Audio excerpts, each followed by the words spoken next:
ভাঙচুর, চুরি, লুটপাট, হুজুগে বাঙালি বাংলাদেশ।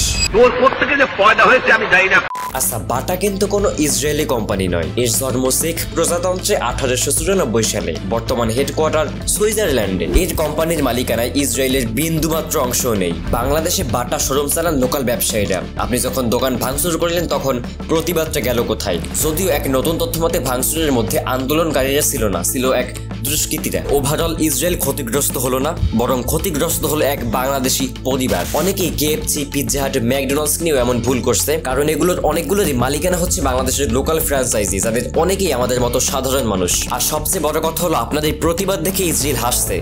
আসলে ভাঙচুর আর বয়কট করা কিন্তু এক নয়। হ্যাঁ, আমাদের অবশ্যই বয়কট করতে হবে, 1000% বয়কট করতে হবে।